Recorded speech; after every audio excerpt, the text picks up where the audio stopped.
Hola, buenas noches, bienvenidos. Saludo como siempre en nombre de todo el equipo que hace posible con Gladys Rodríguez. Iniciamos el programa de hoy revisando la situación política en Estados Unidos porque estamos a poco más de 3 meses ya de las elecciones de medio periodo en las que se va a definir algo tan importante como la nueva conformación del Congreso, con la elección de 34 de los 100 senadores que conforman el Senado y representantes de los 435 distritos congresales. Sin duda la situación económica que golpea a todos los que vivimos en este país con una inflación interanual de 9,1% va a influir a la hora de votar. Pero también entran en debate otros temas sensibles como la reciente eliminación de la protección federal al aborto por parte de la Corte Suprema, que permitió a algunos estados prohibir la interrupción del embarazo. También la violencia armada y la necesidad de un control para el acceso a las armas, especialmente luego de la reciente masacre de Uvalde. Será un tema que veremos en la campaña electoral. Y otro tema importante que interesa a nuestra comunidad es la política migratoria y las posibilidades legales para avanzar con la regularización de cientos de miles de inmigrantes que viven en este país. Para analizar todos estos temas, las perspectivas político-electorales para el 8 de noviembre nos acompañan dos analistas políticos. El señor Rodolfo Pu es arquitecto de profesión, pero se ha especializado en políticas públicas y como analista político en temas latinos es autor del libro Diáspora y Desarrollo. Y el señor Julio Schilling es politólogo, escritor, director del portal Patria de Martí, autor de los libros Dictaduras y sus paradigmas y Democratización en Cuba. Quiero comenzar consultándole a nuestros invitados cómo creen además que va a influir en la decisión del voto de cada ciudadano la alta inflación que estamos registrando, alcanzando valores históricos de hace 40 años. Así que empezamos con el tema económico, pero primero buenas noches, señor Rodolfo. Buenas noches, gracias por la invitación. Y señor Julio. Un placer, Gladys, estar A contigo. ustedes, gracias por estar con nosotros para entender un poco más hacia dónde va la dinámica político-electoral de acuerdo a la realidad de este país. El tema económico, ¿cuánto va a influir en el resultado electoral de este año? Yo creo que yo voy a coincidir mucho esta noche con Julio. Creo que nuestros puntos de vista se van a alinear mucho sobre los intereses que el votante, principalmente latinoamericano, busca en representación de las acciones de su gobierno. Este es un gobierno, si se quiere, que se ha encontrado con una inflación no generada por él, sino generada por una crisis mundial después de haber estado, como quien dice, en casa durante 2 años y esa productividad haberse frenado y tener ahora toda la disposición de poder adquirir cosas que ya no se encuentran porque no hubo la producción para dar respuesta a ella. Y a veces hay que explicarle a los pueblos cómo llegamos a una inflación y cómo es generada una inflación y cómo es mejor salir de ella. Entonces, al momento del voto estoy muy seguro que el Partido Demócrata va a ser lastimado por el mismo, porque además es un partido que no ha sabido capitalizar la comunicación de las cosas buenas que ha hecho.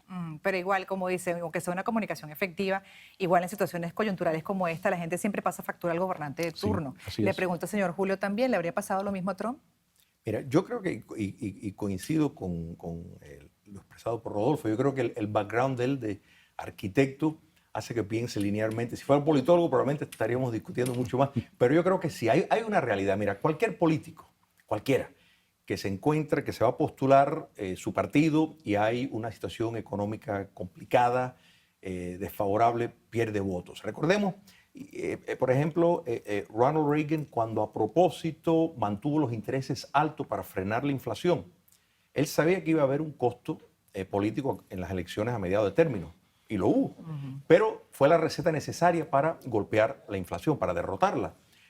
Pero el que estaba en turno y su partido pagó un precio por eso. Entonces esas cosas es inevitable. El debate de, bueno, qué es la causa y eso va a otro punto. Pero sin duda, noviembre apunta para un tsunami para los demócratas. Pero no solo está la cuestión de la economía.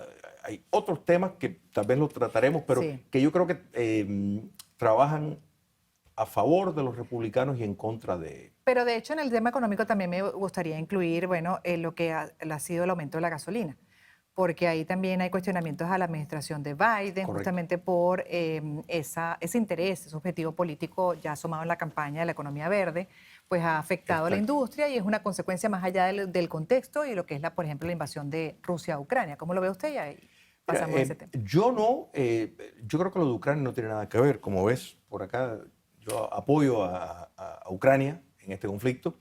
Es difícil explicarle al votante estadounidense cómo los Estados Unidos puede pasar del mayor productor y exportador de petróleo a de pronto tener la necesidad de estar importando. ¿Qué ha pasado? Bueno, ha habido un cambio ideológico en cuanto a la prioridad. Hay un sector del Partido Demócrata, de la ala izquierda, que tristemente, porque el Partido Demócrata tiene una historia rica, y hay una historia rica en los Estados Unidos de bipartidismo, que yo creo que eso ya no es el caso desde hace unos años para acá.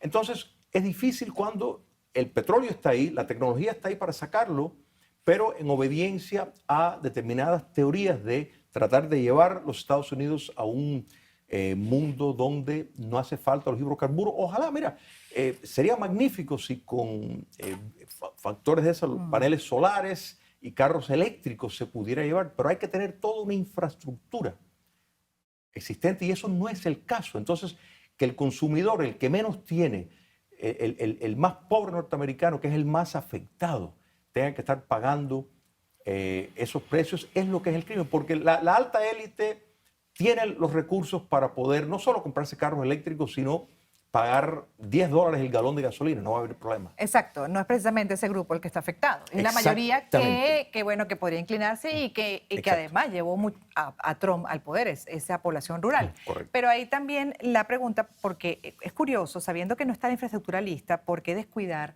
ese plano tan importante como es el tema, por ejemplo, de la industria petrolera, lo que significa para un país, en este caso Estados Unidos, pero en general para el mundo todavía? Sí, sí. Y la coyuntura de Ucrania, pues fue solamente a recordar Claro. esa Claro, dependencia claro, que todavía claro, se tiene. claro. Y ahí la pregunta de si esto realmente es exclusivo de Biden o fue un descuido de administraciones anteriores. Yo creo que viene calando y viene caminando desde hace tiempo. Incluso creo que es un gran error de ambos partidos asumir, si se quiere, políticas que tienen que ver con el orden productivo como lo es el petróleo o industrias por completo y convertirla en partidista, ¿verdad? Yo creo que así como los demócratas no se ven fuertes alrededor de una iniciativa en favor de los hidrocarburos, también los republicanos no se ven a favor, muy fuerte, si se quiere, a favor de una energía verde. En realidad, no hay por qué ninguno de las dos partes de estar fijados solamente en una posición, ¿verdad? Creo que deben convivir las energías. Las generaciones están exigiendo cada día más energía y la forma en la cual el mundo está creciendo, no solamente el mundo oriental, sino podemos hablar de África, que dentro de 20 años se va a convertir en un enorme consumidor de energía. No podemos disponer desde ahora de una sola energía. Tiene que existir una política complementaria de ambos puntos de vista. Y pregunto también, porque si todo se inclina que obviamente Biden va a perder, ¿no?, ese poder legislativo, para políticas públicas determinantes también para la calidad de vida de la población dentro de ese marco de lo que ha sido su concepto esbozado en campaña, ¿qué va a resultar después de este nuevo Congreso que se le va a presentar a Biden en la presidencia? Grandes obstáculos. Yo creo que... Desde el punto de vista económico. Sí. Ajá. Rodolfo y yo creo que vamos a terminar siendo un modelo de bipartidismo en este sentido. Mira, la energía nuclear, por ejemplo. Algo que hasta el izquierdista de Oliver Stone está a favor de eso. Europa lo abandonó y ahora está pagando un precio de estar rehén al dictador Putin. Entonces, ¿por qué abandonar? ¿Por qué no? Todos quisiéramos poder transitar hacia una economía que conserva mejor el medio ambiente, pero hay que ser prudente con el estándar de vida de las personas de un país y lo que eso representa para, nuevamente, los que menos tienen. Porque el que más tiene le da lo mismo porque dispone de amplios recursos, pero el que menos tiene es el que va a pagar más y es mucho más regresivo, lo penaliza de una forma más violenta. Sí, pero ahí también la pregunta, ¿cómo va a presionar ese Congreso a Biden desde el punto de vista económico? ¿Cuánto lo va a dejar trabajar y cuánto no, obviamente? Y sobre todo por lo que la mayoría espera, es calidad de vida, que todo fluya y bueno, sea quien sea el presidente, que Yo creo que funcione esa el mala país. noticia terminará siendo la mejor para él. Yo creo que la fortaleza de Biden, podemos decir, estaba apoyada sobre el hecho de que él tenía 30 años en el Senado y el Congreso y tenía unas relaciones construidas que al tener entonces una Cámara de Diputados o un Senado en su favor, le elimina ese componente de fortaleza que tenía él y lo hace depender de los mismos suyos. Y entonces se ve rehenes de algunos senadores que se prestan para jugar a ambos lados, para jugar otra posición de liderazgo y ponerse, como quien dice, la luz, ¿verdad?, sobre ellos. Pero creo que si él pierde el Congreso, creo que es una buena señal para el cambio que él tiene que asumir en su comportamiento y cómo impactar la política local e internacional de los Estados Unidos. Y creo que ahí él termina siendo un presidente más fuerte que lo que es ahora. Entiendo. Vamos a hacer una pausa y al regreso me gustaría, para cerrar este tema también, cuando hablaba de rehenes a lo interno, va a quedar como un rehén. Hacia afuera, ¿de quién es rehén? Porque vemos incluso que se retoman conversaciones y se contemplan flexibilizar sanciones con países como Venezuela, mi país. Me gustaría que entonces compartieran su punto de vista al respecto. Claro. Hacemos una pausa. Y al regreso quiero también revisar la lista social, cómo va a influir temas como los derechos de las mujeres en la decisión de los electores, especialmente después del fallo de la Corte Suprema de Justicia que anuló Roe versus Wade, permitiendo a los estados conservadores la prohibición del aborto. Por cierto, que esta semana vimos que un grupo de 17 congresistas del ala más izquierdista del Partido Demócrata intentó protestar en las inmediaciones de la Corte en Washington, D.C., en contra de la anulación del derecho federal al aborto y fueron arrestadas por la policía por obstruir el tránsito vehicular. En las redes sociales llamó la atención que la congresista Alexandria Ocasio-Cortez simuló haber sido esposada por los oficiales cuando era desalojada. En unos minutos más. Segunda parte de conversación con los analistas políticos Rodolfo Pou, estoy diciendo bien, ¿correcto? Pou, bueno. Y Julio Schilling. Catalán. Y quiero consultarles, como decía, ¿cómo creen que influye, por ejemplo, el tema del aborto en esa decisión electoral de este año? Desde la Casa Blanca se ha hecho un llamado directo a los estadounidenses a elegir congresistas que estén comprometidos a avanzar y proteger los derechos de las mujeres. Pero igual, ¿cuál es la interpretación de ese electorado? Lo vamos a revisar. Antes de pasar a este tema sobre derechos fundamentales, sí me gustaría cerrar el otro, porque hablaban de la palabra rehén, pero entonces Estados Unidos, sea Trump o sea Biden, ¿está rehén de quién dentro de esta situación global que está haciendo que todo el mundo, todos los países reconsideren esa globalización Yo y creo la que interdependencia? son rehenes de la polarización. Yo creo que cuando tú emites, o si se quiere, un escenario donde solo tiene dos puntos de donde escoger y que no hay diversidad de pensamiento. Incluso fuera de cámara estábamos hablando y Julio bien fijaba la época de Reagan y recuerdo bien que Reagan, en aquel entonces los demócratas controlaban el Congreso. Los lunes en la mañana al presidente del Congreso le llegaba los puntos que él iba a fijar como presidente a lo largo de esa semana. Es decir, había una especie de cofradía colectiva dentro de la democracia donde yo conozco bien tu posición, quiero que tú conozcas muy bien la mía y vamos a encontrar el punto medio donde podemos hacer efectivo las políticas del país. No es que simpatice con Reagan, pero era el estilo de esa época, ¿verdad? Y posteriormente también con Bush padre y también posteriormente con Clinton, a pesar de que tuvo un Congreso que estuvo sumamente en contra de él, pero posteriormente supo hacer los ajustes necesarios para tener un increíble segundo término. ¿Y cuándo se perdió eso? Yo creo que eso se perdió cuando comenzaron, que creo que tiene que ver más con encuestas y con convencer a los partidos de que hay este pequeño nicho que si tú lo conquistas y simplemente impactando a través de retóricas, ¿verdad? Para decir para populismo, ¿verdad? Y creo que viene de ambas partes. Creo que la extrema izquierda, al igual que la extrema derecha, ambas fijan esas posiciones y cuando comenzaron a enriquecerse y a eso se le suman canales de televisión que están dispuestos a bombardear como cajas de resonancia continuamente los mismos mensajes, las personas se sienten identificadas con un sector y entonces el malo contra el bueno, entonces yo soy siempre el bueno. Una polarización que hace mucho Totalmente. daño. Así ha hecho mucho daño en el continente americano y en general. Y hay también su opinión, señor Julio, porque hay una descomposición evidente que ha llevado a unas peleas sin sentido estériles en este país que no dejan avanzar dentro de un bipartidismo que se había entendido, ¿no?, un marco de respeto y de consideración a aquello que realmente era urgente para la población. ¿Qué es urgente, por ejemplo, para el sector rural de este país que puede determinar una elección? Mira, la referencia que está haciendo Rodolfo es Chepo Unido. Que ellos, después de hacer la política, eran amigos, jugaban cartas, o sea, eran en lo personal, socializaban, eran dos antepasados, descendientes irlandeses, y se ponían a decir chistes y todo, o sea, que había, era otro mundo. Pero tenemos que recordar, mira, la democracia es engorrosa. O sea, eso es parte del sistema. En otras palabras, que va a estar rehén a quien está en el gobierno, o sea, si tienes un partido de opositor, si la rama judicial va a dictaminar en tu contra, si el electorado no cree más en ti, o sea, que en cierto sentido es una cosa saludable. No podemos decir que, porque las dictaduras sí van en función, o sea, el centralismo democrático de Lenin era seguir todo en línea. Sí. Entonces, no queremos eso, o sea, es bueno ese tipo de contraste para encontrar el síntesis. Pero yo, mira, identifico que la presidencia de Barack Obama estableció otro formulario porque él, en lo personal, tenía otra visión. Su concepto de democracia, en mi apreciación, no se ajusta a el concepto de la democracia de los fundadores de los Estados Unidos en el sentido de una república, de las separaciones de poderes. Yo creo que él miraba el sistema con ojos muy críticos. No abrazaba la noción del excepcionalismo norteamericano y a partir de ahí el Partido Demócrata se va radicalizando. Entonces, podemos unir el factor de la tecnología para no echarle toda la culpa a Obama, la tecnología y la globalización que empezó mucho antes, que la globalización fue el traslado.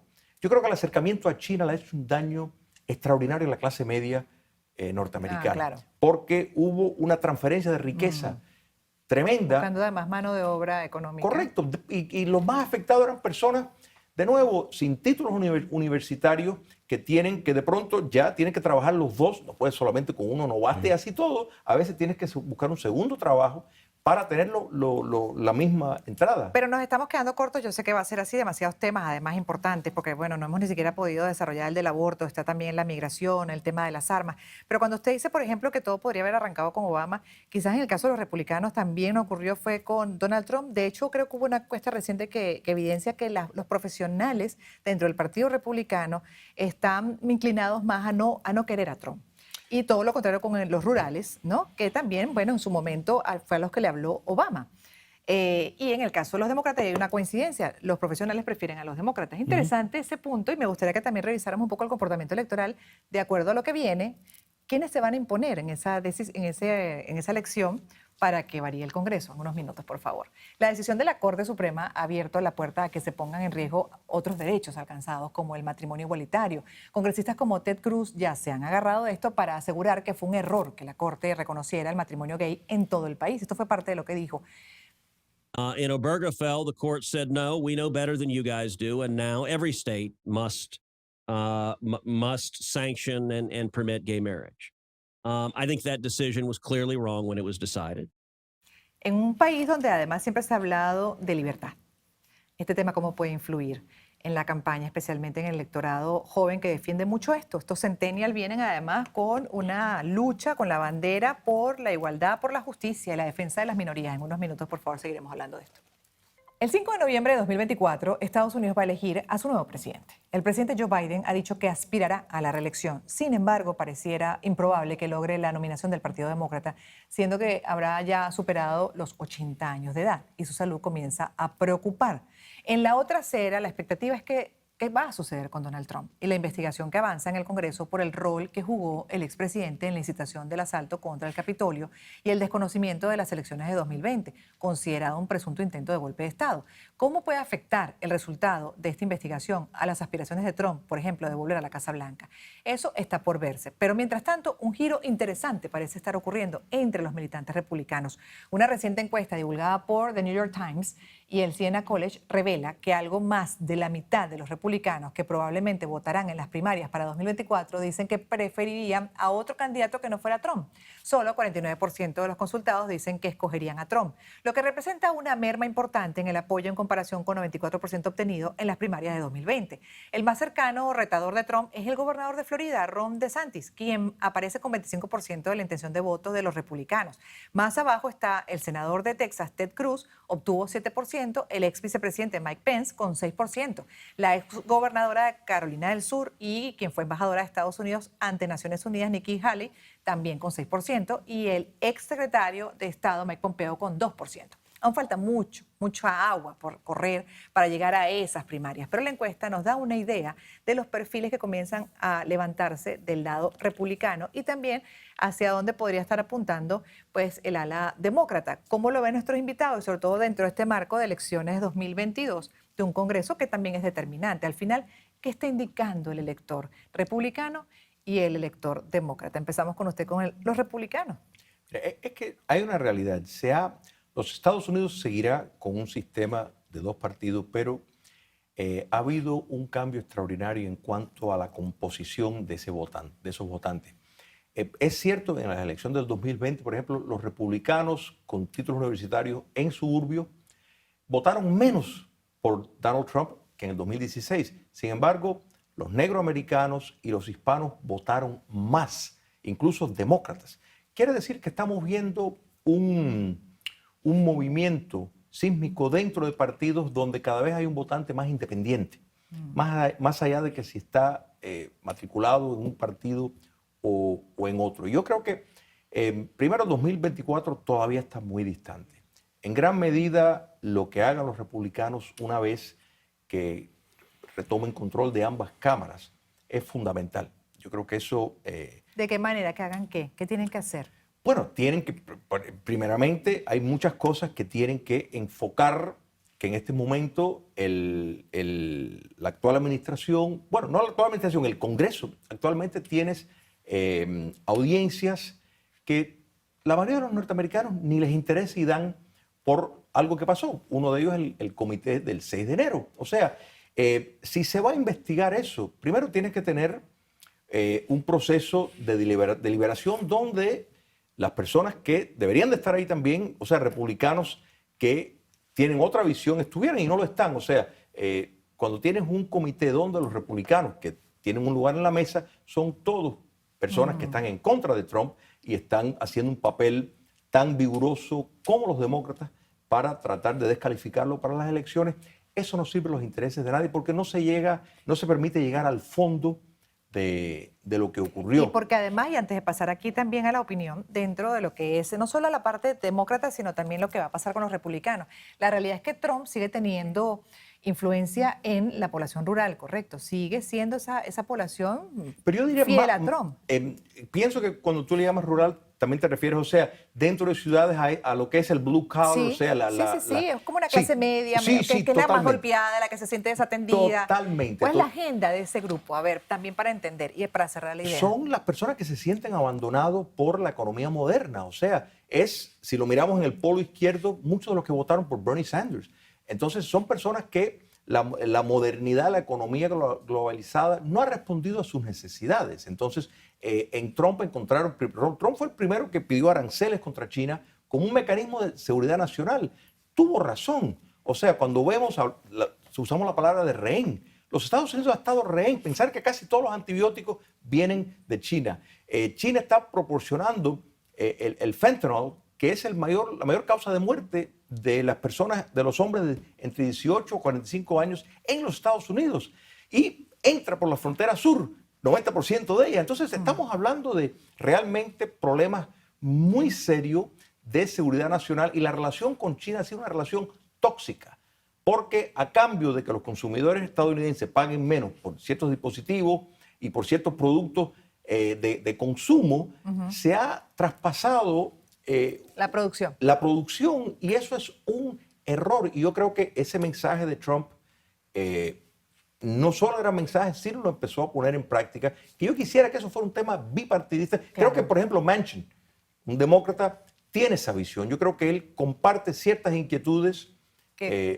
Entiendo que se evidencian ahora que además con realidades como la que está ahorita atravesando el planeta. Y ahí la pregunta que hasta qué punto la administración de Biden, por ejemplo, sabemos que la 2024 está muy lejos, pero de aquí al 2024, ¿qué tanto se puede reivindicar con aquellos que ya no están tan convencidos de que él pueda repetir o que alguien del Partido Demócrata Aunque él le ha tocado cargar, si se quiere, la batuta en ese orden del futuro, de esa nueva economía, de esa nueva participación. Pero ese punto es muy importante, porque la producción nacional es fundamental para un país. Y él viene de una generación donde no teníamos que tener un título universitario para poder emprender. Es los años 50. Y en esa época una persona simplemente con haberse graduado de bachillerato era suficiente para mantener una familia, comprar una casa, automóvil y vivir una vida digna. Y posiblemente, reitero, con la pérdida del Congreso, yo creo que Biden se ve, si se quiere, hasta bendecido y apoyado por una nueva visión de quién es él como persona y cómo él va a hacer los últimos 2 años de su presidencia. Reitero, creo que le va a beneficiar mucho. En lo referente a la visión global, yo creo que China, a pesar de ser un sistema unipartidario, creo que cuando se pusieron de acuerdo en tener un proyecto de nación a 100 años, en ese momento se diferenciaron y dieron el gran salto que el cual estamos todos siendo afectados ahora. Si los americanos aquí, los Estados Unidos, comenzamos y nos enfocamos en vamos a tener una visión a 100 años. Evitemos este populismo, evitemos este asunto con constante bombardeo de marketing y como bien fijaba con Schilling, que hemos llegado a ser una sociedad de titulares, que simplemente leemos el título y no vemos el desarrollo del punto de vista o no tenemos un intercambio dentro de unos marcos respetuosos, ¿verdad? Y con altura. Creo que hasta ese momento no vamos a poder dar el gran salto. Y además lo otro que se está pasando es que el desgaste, ¿no?, del electorado, que no es tonto y se va dando cuenta. En algunos casos otros sí son más fanáticos. Sí, ahí lo vemos tanto para los demócratas como para los republicanos. Y ahí la pregunta con temas que son polémicos y que inciden además en generaciones puntualmente, por lo menos, o géneros. El caso de la decisión de la Corte y lo que ha sido la posición de los republicanos con relación al tema del aborto, o también podemos sumar el de la migración, adicional también el tema de las armas y esa negación a incluso, como ha asomado, por lo menos en este programa, tuve un invitado, un experto en armas, un profesor, Timothy Litton, que me asomó un dato, me impresionó. Él dice, durante todos estos años, una cosa que se ha evitado desde el Congreso es investigar cuál es el verdadero efecto del acceso fácil a las armas por parte de los ciudadanos dentro de lo que es la segunda enmienda de defensa de las supuestas tiranías, que debería ser revisado. Esa no es la realidad hoy de Estados Unidos. Claro. Entonces me gustaría que habláramos de ese punto que es polémico. Empezamos con usted. Sí. ¿Cuánto esos temas polémicos pueden influir también en la decisión del Mira, electorado tomando hoy, el como punto- lo acaban de describir? Claro, tomando el punto de vista de lo latinoamericano, todos venimos de, si se quiere, de países muy conservadores, de una crianza muy conservadora, muy fijada a los parámetros de la religión católica, en fin. Pero cuando llegamos aquí conocemos libertad, algo de lo cual carecen nuestras naciones de origen. Entonces tenemos ese rejuego, o mantengo esos ideales conservadores, ¿verdad?, o me abro a este asunto de libertad y tener la disponibilidad de tener acceso y crecer y de inclusión y permitir que otros sean quienes son y ser partícipes dentro todo, ¿verdad?, de esa gran casa de campaña, ¿verdad? Y creo que con eso es que entonces comenzamos a hacer una mejor América. Y puntos específicos como bien fijas tú con el asunto de la segunda enmienda, el derecho al porte de armas o la accesibilidad a la arma, tiene que revisarse. En el momento que se escribió eso, no es el momento que vivimos hoy día. La Constitución es un instrumento que evoluciona, que no es estático en los tiempos. Esa enmienda surgió en un momento donde tú tenías que esperar 2 días que llegara el sheriff para protegerte y tú tenías que tener derecho a tu poder portar el arma. Y además de eso, veníamos de una liberación, si se quiere, de un reinado, y nosotros como pueblo teníamos que tener el derecho a poder portar armas para defender la libertad norteamericana. Pero este es un país, básicamente una sociedad que compró muy bien ese discurso y creo que una mayoría está de acuerdo más bien en decisiones, ¿no? Sí, como esta de poder tener acceso a armas, Sí, incluso hasta armas de guerra. ¿Cómo lo ve? Porque esa negación de los republicanos a mí me cuesta, yo estoy ajena a esto y tratando de entender, porque para mí es algo clave que es la evolución del ser humano. Y nos obliga a todos a revisarnos. Es el caso de los demócratas, de republicanos en general. Y a mí me cuesta entender cómo se manifiesta una resistencia a revisar incluso la segunda enmienda, que ya no corresponde a esta realidad. Mira, creo que hay algunos puntos que van a impactar más. El tema de la inmigración, de la crisis que hay en la frontera sur, eso impacta y sí va a pesar sobre los demócratas severamente por la sencilla razón de que primero 90% de la droga que entra a los Estados Unidos entra por la frontera sur. O sea, el tener una frontera sur sin control ya de entrada impacta al norteamericano en cualquier país. La inmigración ilegal impacta a todos los estados, no solo los estados fronterizos, porque son movidos de un lugar para otro. La depresión de sueldos del trabajador norteamericano, trabajador negro, el trabajador hispano que está aquí, se ve impactado cuando tienes mano de obra incluso más barato. Entonces, eso trabaja, quien más perjudica no es al accionista de Wall Street, que se beneficia con la mano de obra barata porque va a poder tener una mayor ganancia, sino el trabajador, que eso es parte de lo que recogió Donald Trump. Así que la inmigración sí va a ser fundamental.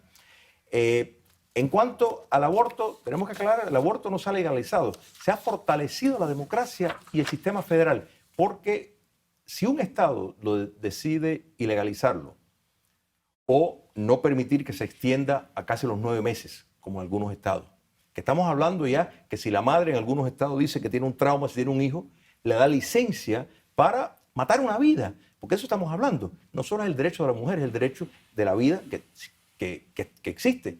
Entonces, el tema está en los estados que tienen la facilidad que sus representantes democráticos, o sea, que las personas que viven en ese territorio eligen, porque no es que el estado de la Florida o de Texas o de Utah o de Nueva York toma la decisión por sí solo. No, son por medio de sus representantes electos en el estado. O sea que el fortalecer el sistema federal de los Estados Unidos es algo saludable. Y esto lo podemos ver no solo en el tema del aborto. La idea no es que se está legalizando. Pero igual no todo el mundo lo entiende así. Pero Es hay que un punto de presentarlo así, vista. porque de otra forma es federalizar. O sea, de pronto el gobierno nacional es el que tiene poder. Para eso entonces ya quitemos a los estados.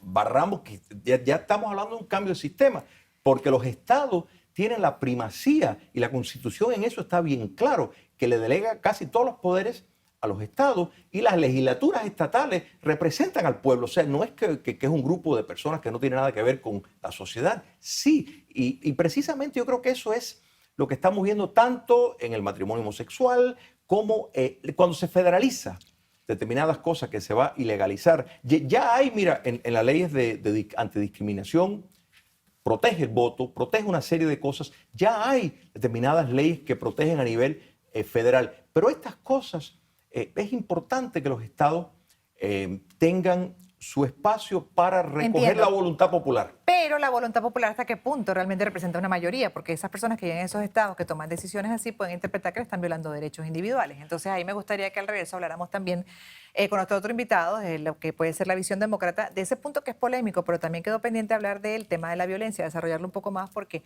además eso está arriesgando la estabilidad del país. Estamos hablando de un terrorismo interno. Nada fácil de manejar para ningún gobernante. En unos minutos más. El tema de la violencia armada no deja de preocupar, especialmente después del reciente tiroteo en Búfalo que dejó 10 muertos en una comunidad afroamericana, la masacre en la escuela de Uvalde, en Texas, que dejó 21 muertos.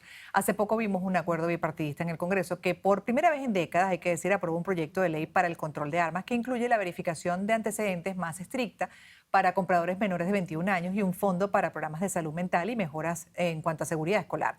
¿Qué propuestas deberían presentar los candidatos en esta materia para atraer a los electores? Y este tema, ¿cuán importante es para el elector estadounidense? Porque además hablábamos del aborto, pero dentro de lo que es la escala de interés en las encuestas que se está reflejando, ¿cuál es el principal interés? Empezamos por acá también.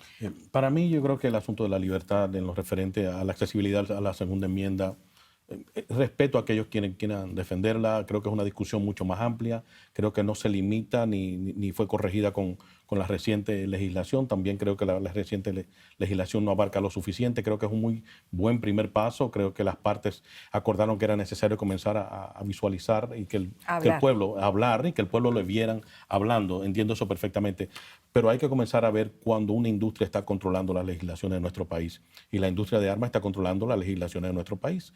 No hay necesidad de que un país como este tenga 450 millones o no sé cuántas más armas y que todos los años, bueno, aunque esté dentro de su derecho a comprarla, esa psicología de comportamiento de poseer armas de guerra en tu casa y la accesibilidad, a mí me cuesta yo no le veo lógica a eso, no le acabo de entender cómo un país tan maduro, tan democrático, con una visión, si se quiere, de los próximos 200 años, de la humanidad completa, todavía está recurriendo a acciones de ese tipo. Referencia para el mundo en muchas cosas, pero en esa no, precisamente porque más bien hasta sorprende y es comentario en la mayoría de los países de los tiroteos que hay acá en masa, de cómo los jóvenes, sobre todo los jóvenes con cierto perfil además que ya está estudiado, pues recurren y llegan con esa facilidad a un arma de guerra. Y ahí la pregunta también de, bueno, hablábamos de rehenes, es rehén de la industria de las armas, el Congreso y los políticos en este país. Gladys, tenemos que tener otro programa con este tema, solo porque realmente es un tema muy importante. La idea de los fundadores de este país, de la segunda enmienda, de que el pueblo se pueda armar, se basa en el principio del derecho de rebelión. No es para defenderse de un ladrón que te entra en la casa, es para defenderte de un gobierno tiránico si eso pasa. Y no es casualidad que en Cuba, en Venezuela, lo primero que buscan los tiranos es desarmar la población. Entonces, hay que entender el razonamiento de por qué es que la segunda enmienda está ahí.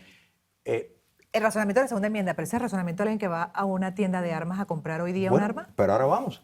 Este país, si examinamos la evidencia empírica de su historia, nunca tuvo estos problemas, sino quitando un caso aislado en el 64 en Texas, en la Universidad de Texas, es a partir del año 2000 que hay este fenómeno. Es más, en los años 70 llevaban armas a los colegios, los muchachos. Podían llevar armas, tenían clases de tiro. ¿Qué ha pasado? ¿Qué ha pasado a partir del año 2000? Bueno, esto nos indica que es otro factor, un factor cultural, un factor, por ejemplo, la desinstitucionalización de la salud mental.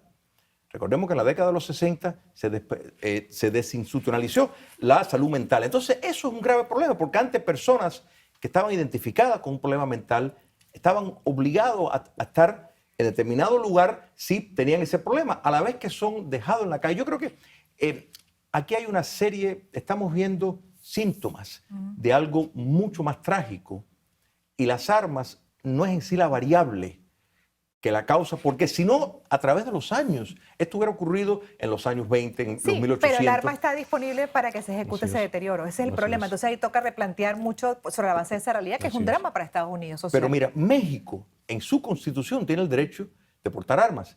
Sin embargo, es uno de los países con más restricciones de armas y es uno de los países más violentos.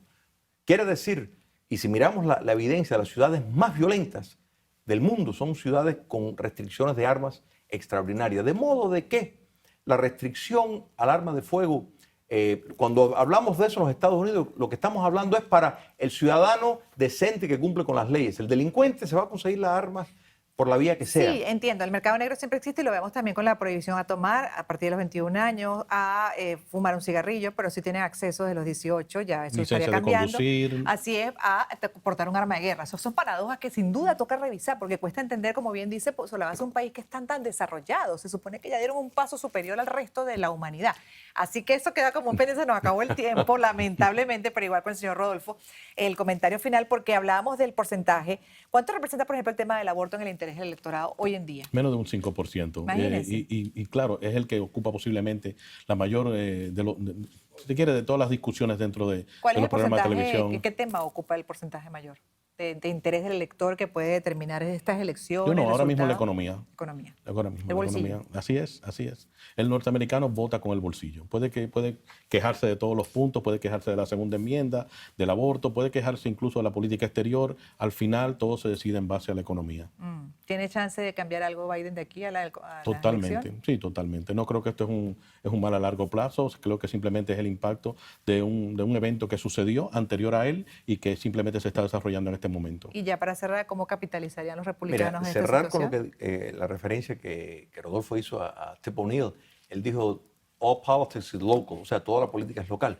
Quiere decir que la economía es fundamental. Yo creo que de aquí a noviembre no hay nada que pueda hacer Biden. Ahora, si pudiera tomar un papel como hizo Clinton cuando perdió en las elecciones a mediados de término, ojalá rompiera con el ala radical de su partido y dijera, hasta aquí llegué, yo voy a establecer mi propio legado, se acabó mi vínculo con los obamistas y voy realmente a hacer lo que se debe hacer. Si hace eso, puede cambiar y beneficiar al Partido Demócrata. Y de aquí al 2024 veremos también qué pasa con Trump. Es- Sí, así es con usted, con los republicanos. Gracias a los dos por haber estado Cómo con no. nosotros. Gracias por la invitación. Haber compartido puntos de vista sobre temas de interés para la comunidad estadounidense. Vamos a hacer una pausa. Y buenas noches para usted. Lo Buenas despido. noches. ¿Cómo no?